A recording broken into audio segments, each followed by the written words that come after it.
tersangka kasus kekerasan seksual terhadap anak di bawah umur, tapi justru diantar pakai mobil mewah, bukan mobil tahanan. Ex-Kapolres Ngada Fajar Lukman dibawa ke kejaksaan dengan Toyota Hiace Premio.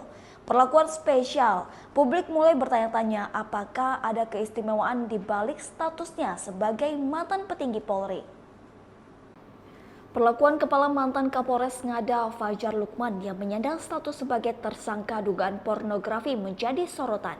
Dalam proses tahap 2 atau pelimpahan tersangka Fajar dari penyidik kepolisian ke jaksa penuntut umum, terlihat mobil yang digunakan untuk membawa Fajar bukan mobil tahanan.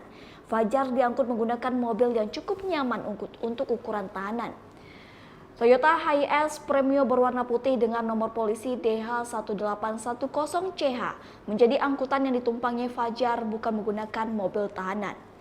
Fajar Lukman resmi diserahkan ke Kejaksaan Negeri Kota Kupang oleh penyidik Polda NTT pada Selasa 10 Juni 2025. Fajar tiba di Kejari sekitar pukul 10:18 waktu Indonesia bagian tengah dengan kondisi tangan diborgol. Ia mengenakan kaos berkerah putih, celana jeans hitam, dan sepatu hitam serta tampak mengenakan masker berwarna hitam.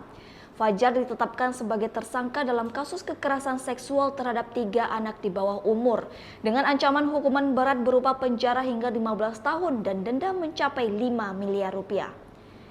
Tindak kejahatan tersebut dilakukan secara berulang kali dalam kurun waktu Juni 2024 hingga Januari 2025 di Kota Kupang. Ketiga korban yang masih di bawah umur berinisial IBS 6 tahun, MAN 16 tahun, dan WAF 13 tahun.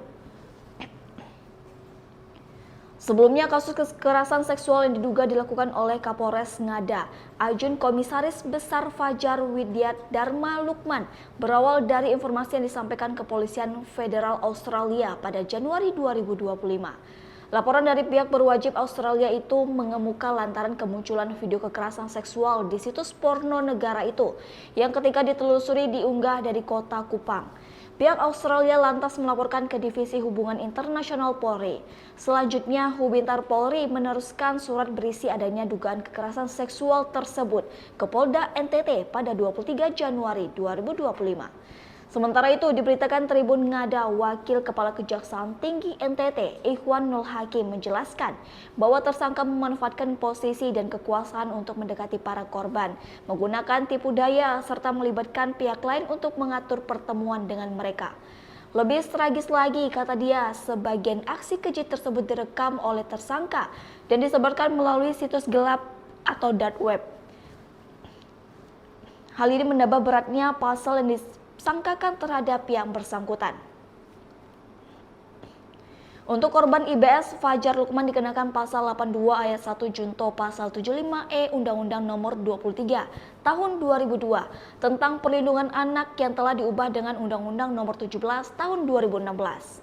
Ia juga dijerat pasal 12 Undang-Undang Nomor 12 Tahun 2022 tentang kekerasan seksual dengan ancaman penjara hingga 15 tahun dan denda 1 miliar rupiah serta pasal 45 ayat 1 junto pasal 27 ayat 1 Undang-Undang ITE Nomor 11 Tahun 2008. Sementara untuk korban MAN dan WAF, Fajar dikenakan pasal 81 ayat 2 Undang-Undang Perlindungan Anak dengan ancaman penjara 5 hingga 15 tahun dan denda hingga 5 miliar rupiah. Atau alternatif pasal lain berupa pasal 6 huruf C junto, pasal 15 ayat 1 huruf F dan G Undang-Undang Tindak Pidana Kekerasan Seksual dengan ancaman penjara maksimal 12 tahun dan denda 300 juta rupiah.